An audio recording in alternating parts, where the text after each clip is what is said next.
Now, you mentioned SARS. We've stepped into that territory of speaking about SARS and tax. Why is it that individuals and companies have a fear of SARS? Yeah. What is it? SARS is actually, as an entity, is very intimidating, whether you are an employee or a business, because they keep you accountable and they'll always catch you. Thing is, they will always come for what is theirs. It's even biblical. Give to Caesar what belongs to Caesar. Many entrepreneurs, and individuals for that matter, are genuinely afraid of SARS. But the truth is, SARS isn't the real problem. The real problem is that many small businesses don't understand their numbers, don't keep proper records, and don't build systems that keep them compliant.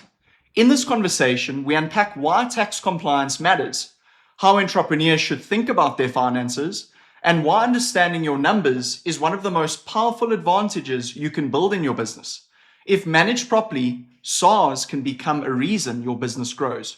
Now, you mentioned SARS. We've stepped into that territory of speaking about SARS and tax. And when you said the word, I got shivers up my spine.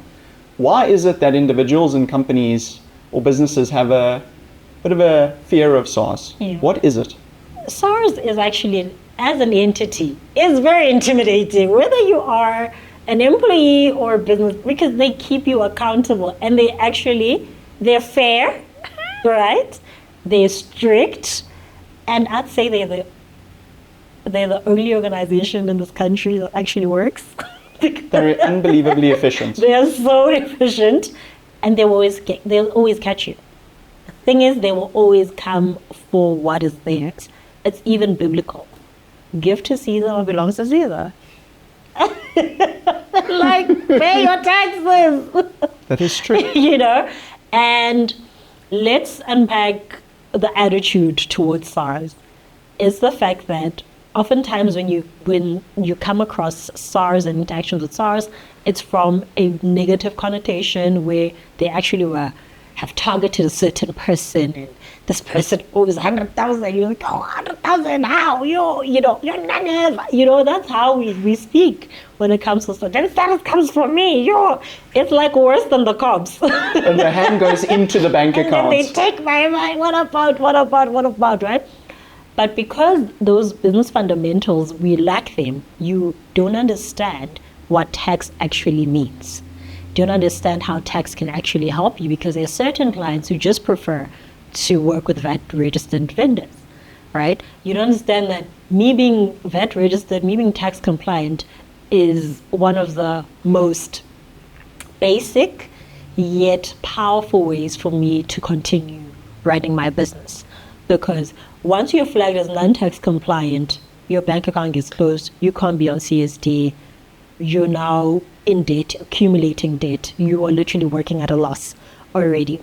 But because we don't have that basic understanding of the purpose of tax and the pros and the cons, we now, anything that you don't understand, you shun, right? And you know what you know.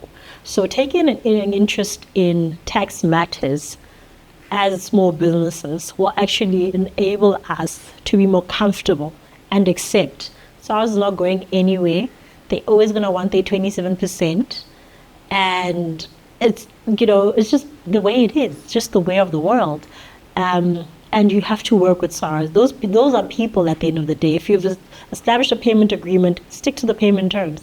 If you know that you have to file a nil or zero tax return, file the nil or zero tax return. They will not penalize you for doing that, but what they will do is hold you accountable. Now, business people don't want to be held accountable, and you cannot say that SARS is targeting you. When you're doing the right thing, they won't come for you. But when you're doing the wrong thing, it's like parenting. They will come for you. They can't turn a blind eye. You're breaking the law. So to protect yourself, it's best to adhere. Then we're all going to be happy. What is tax compliance? What does it look like to be tax compliant? 3 things. You submit your tax returns on time.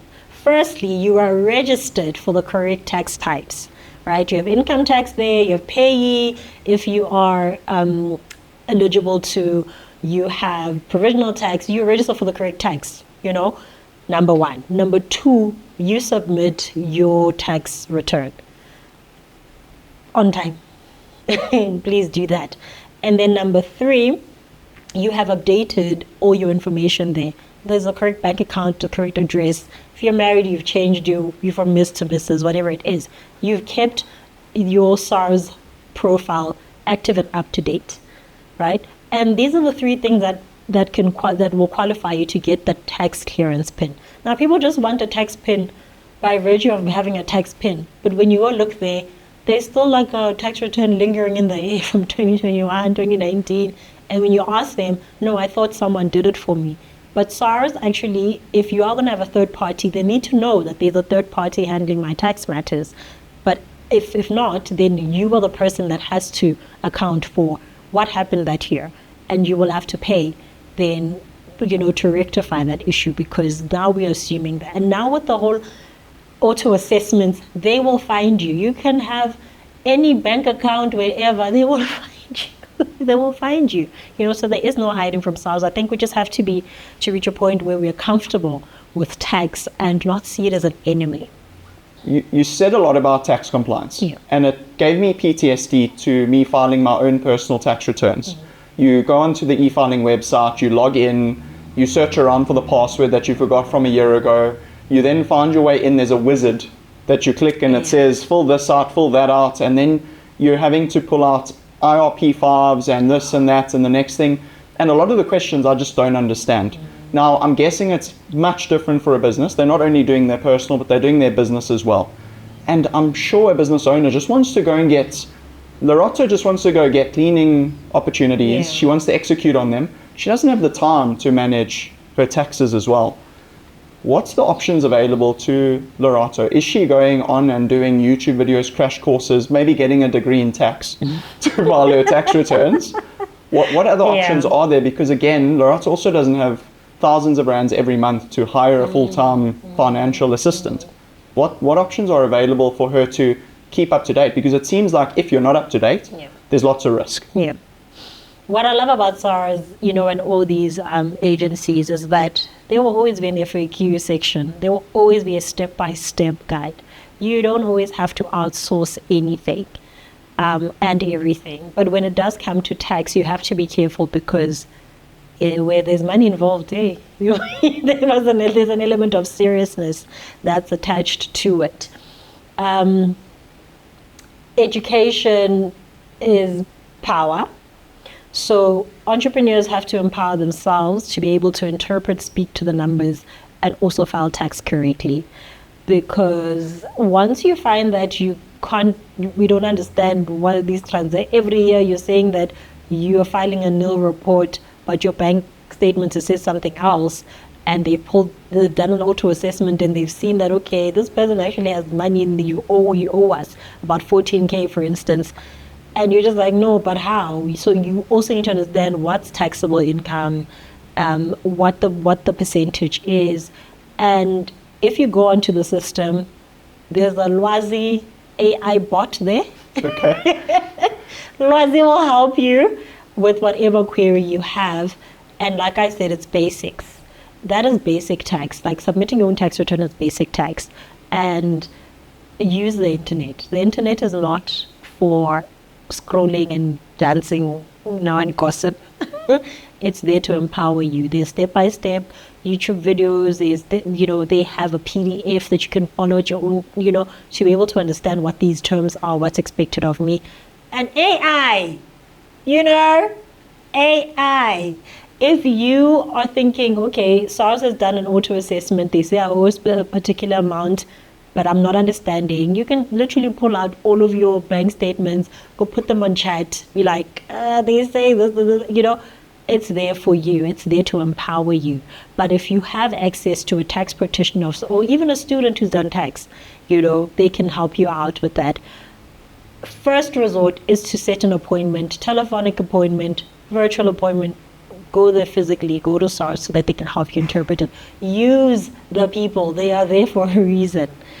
So there are a lot of avenues that you can absolutely explore that will help you to get a better sense of what's happening on the SARS portal. Makes a lot of sense. Yeah, it seems SARS is a manageable issue. And earlier you said they'll catch you, and they'll only catch you if there's something to catch. So it's about getting ahead of that, right? Yeah. Okay, so tax practitioner, if you have the money. Software, you mentioned ChatGPT, and we've all fallen in love with that piece of software. There are some others, so Xero, Sage. Yes.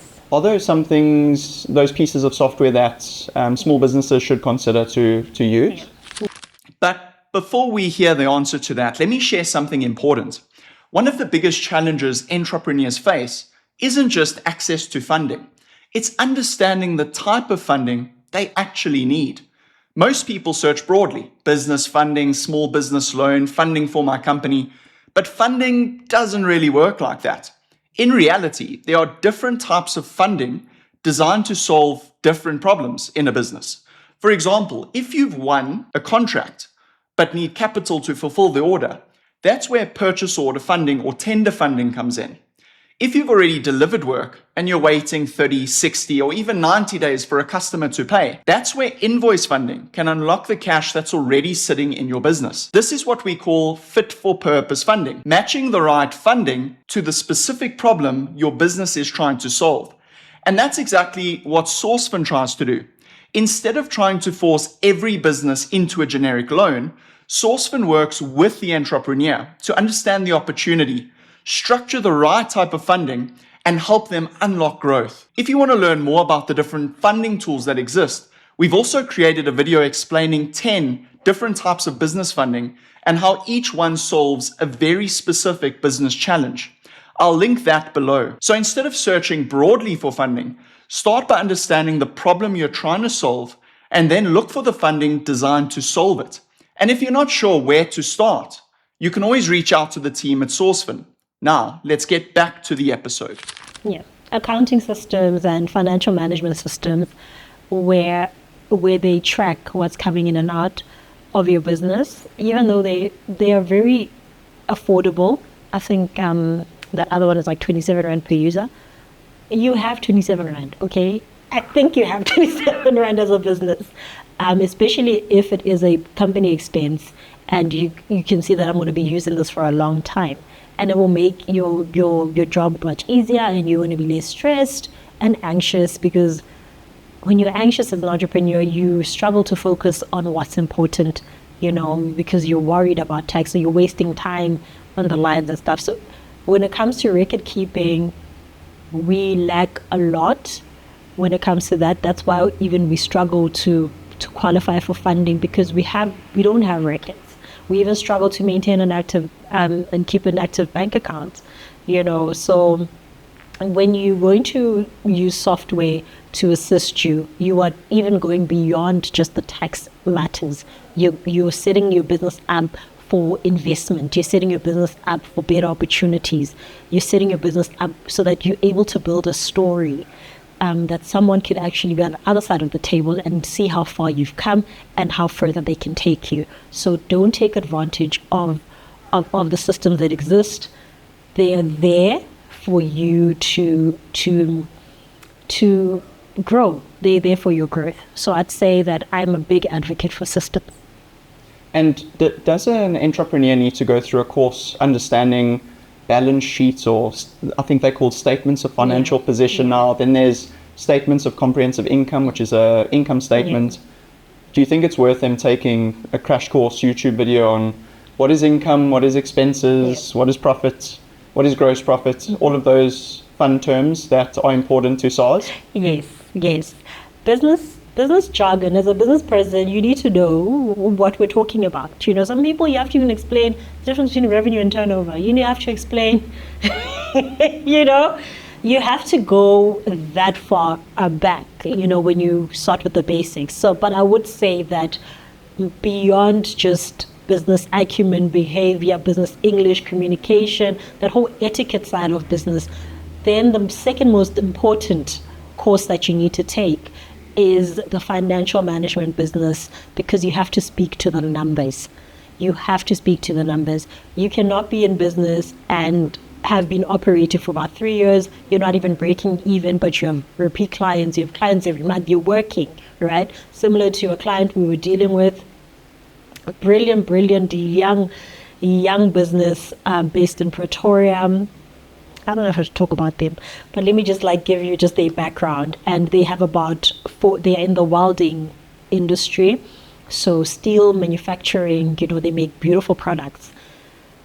And we found that they are not breaking even, but these people are they're orders 420K a month, but they're not breaking even. And I said, okay, why are you not breaking even, guys? What's happening? They couldn't prove what was happening because there's poor record keeping. We have multiple directors. So-and-so does this, da-da-da-da-da. I'm in charge of this. I'm in charge of that, separation of tasks.